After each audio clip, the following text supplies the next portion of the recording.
So now let's continue our discussion on classifications of crimes. So under the Philippine jurisdiction, the crimes are classified into 5. So they are classified according to manner of commission, kung paano sila kinocommit, according to nature, whether it is a crimes against property or persons or national security, no, nakaklasify yan according sa ating RPC. Meron ding stages of execution, dyan yung mga attempted, frustrated, tsaka consummated.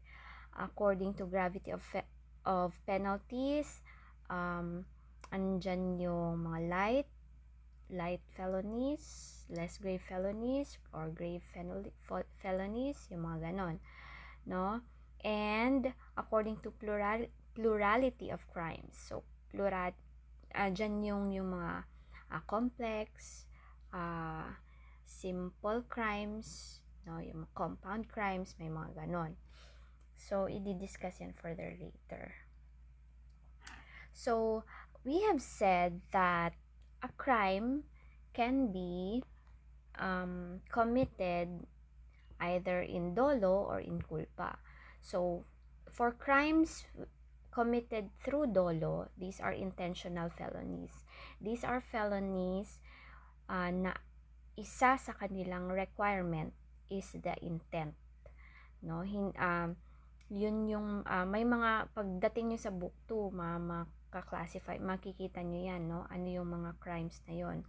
So, we follow this Latin maxim, actus non facit reum nisi mensit rea. It means that an act does not make a defendant guilty without a guilty mind. So, this applies to intentional felonies. No, you cannot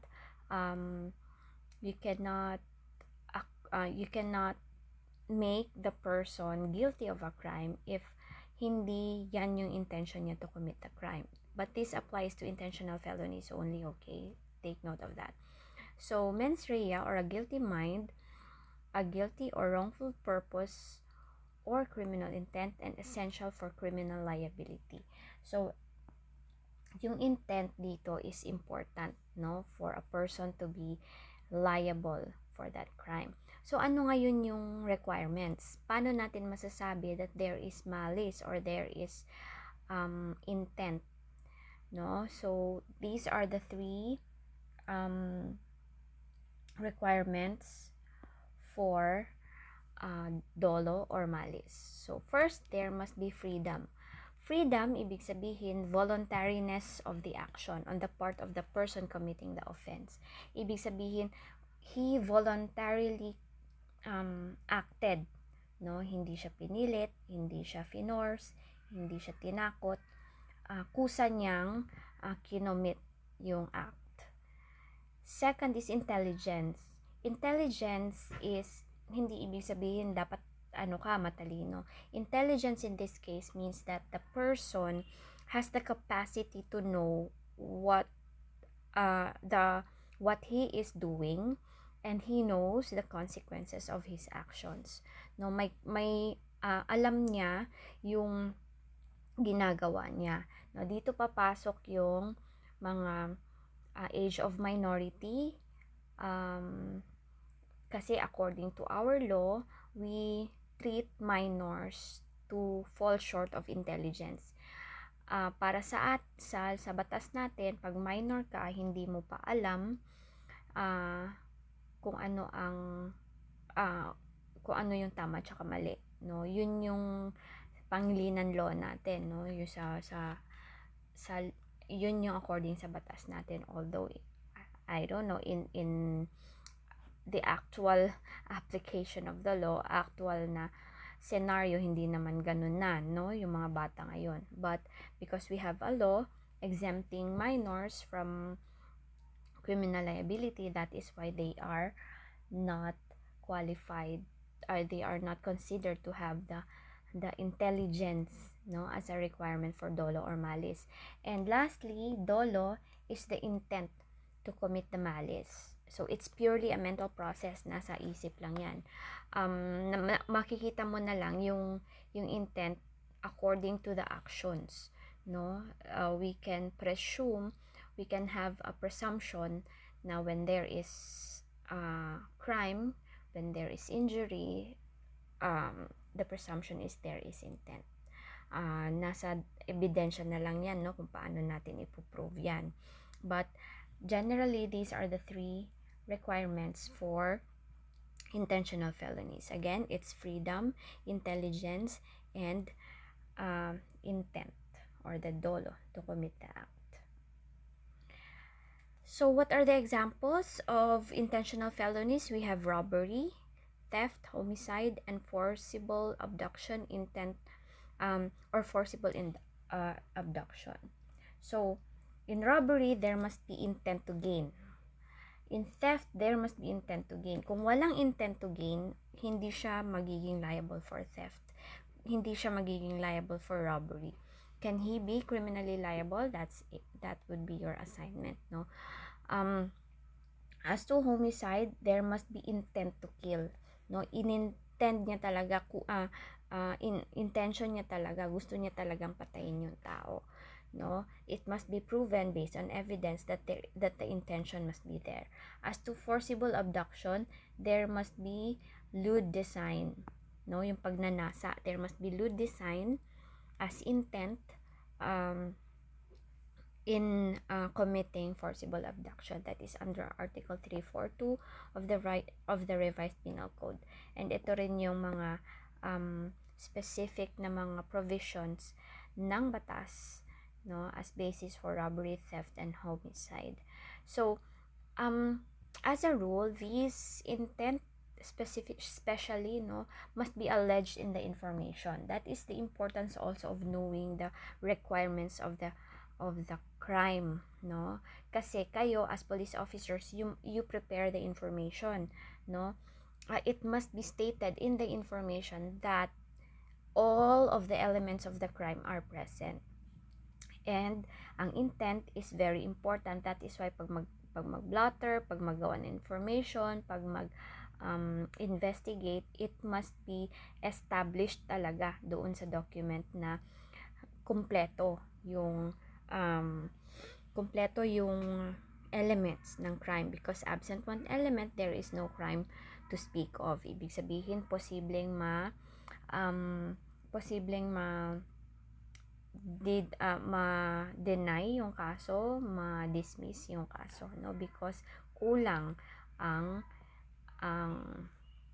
elements. And hindi natin pwedeng sabihin na hindi ko alam, no, hindi ko alam that we have specific law na pinagbabawal yon, because ignorance of the law excuses no one from compliance therewith. So ignorantia lehis non facit mens rea. Okay.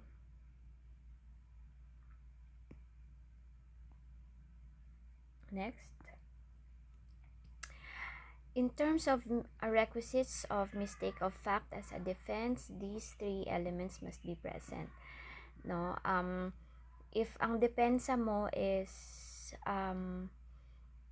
hindi mo alam, it was a mistake, hindi mo sinasadya, all of these elements must be present for mistake of fact as a defense to be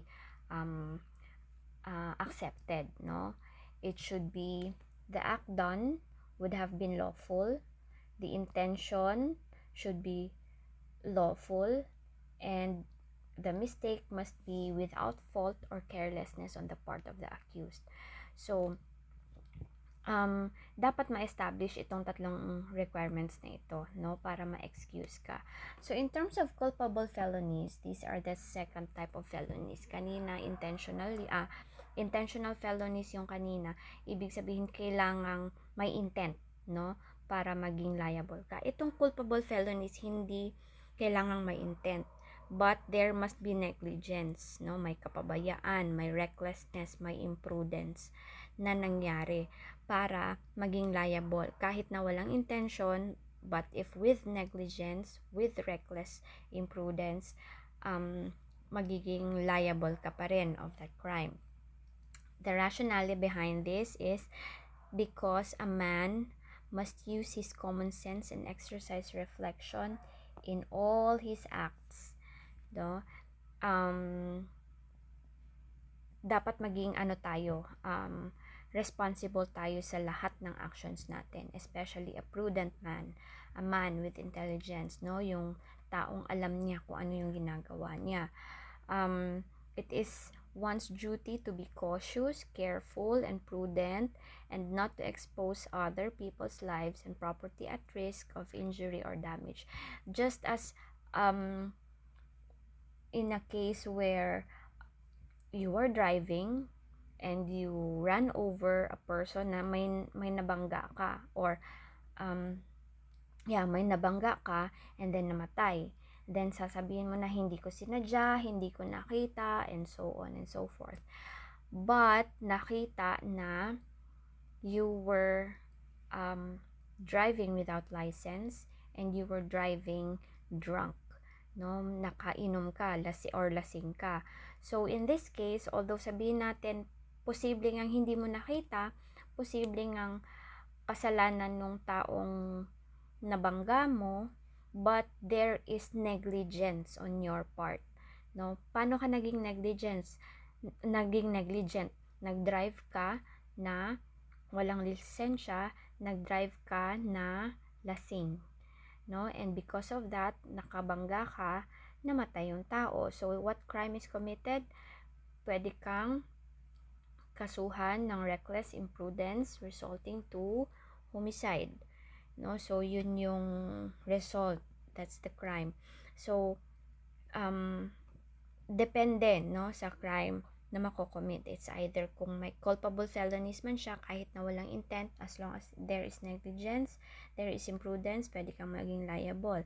But if dun naman sa isa, intentional felonies, there must really be intent, no? Now we go to Article 4.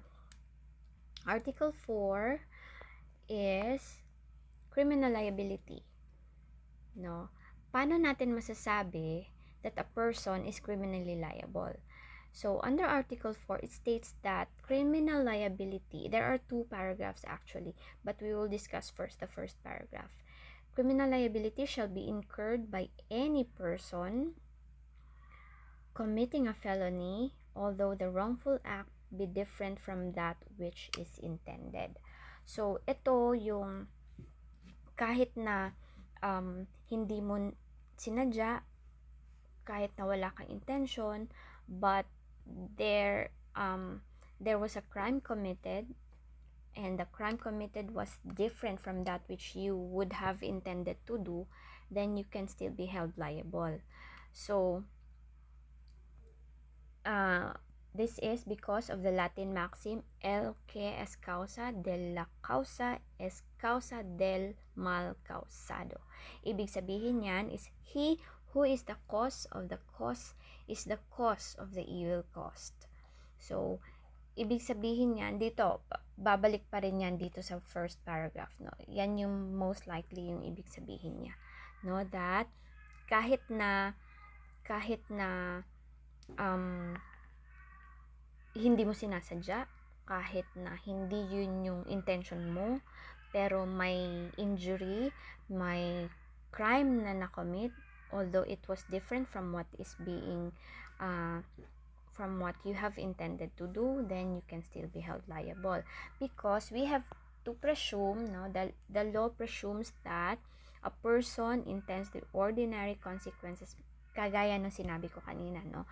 Lahat ng result ng mga acts natin, it is presumed that we know, no, the consequences of our actions.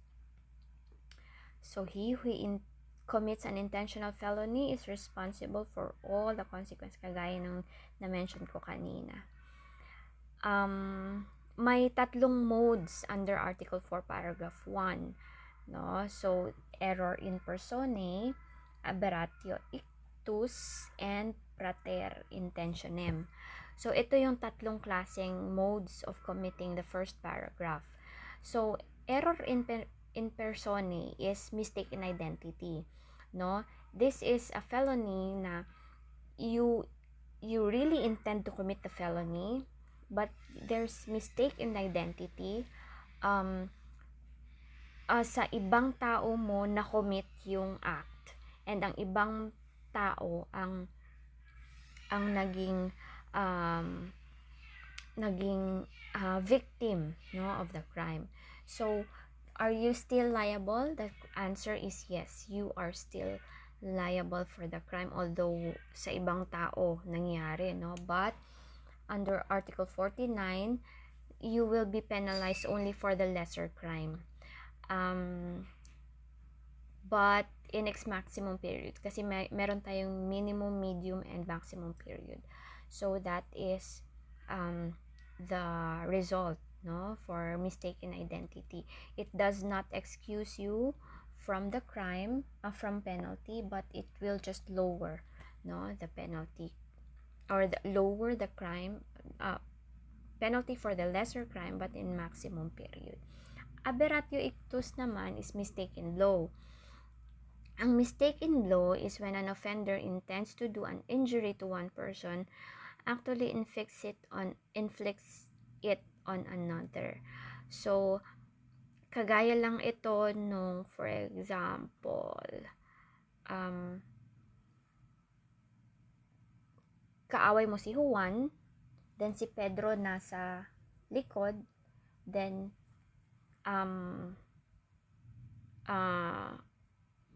you shot Juan, no?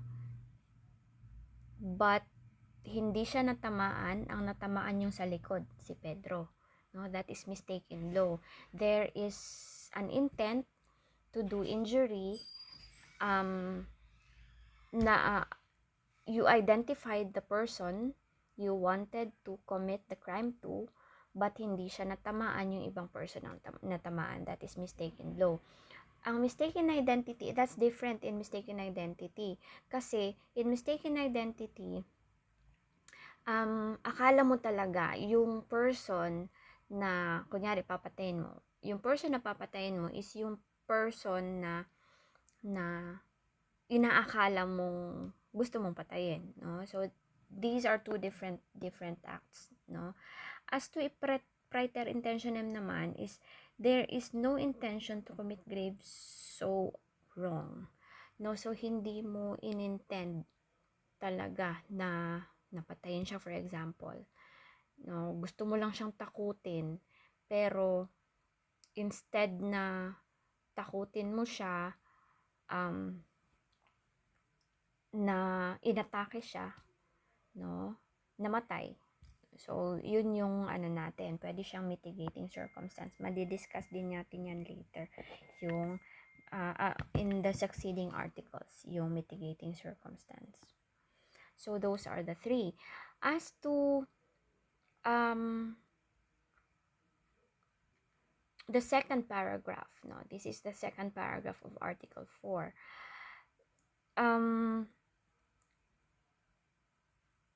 This is what we call impossible crime, no?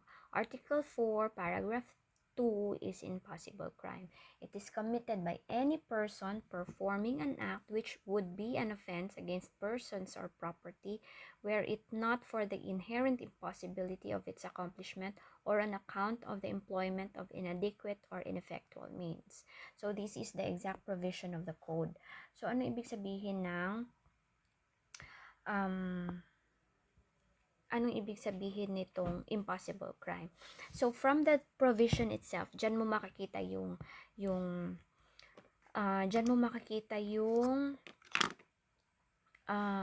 elements, no, ng impossible crime.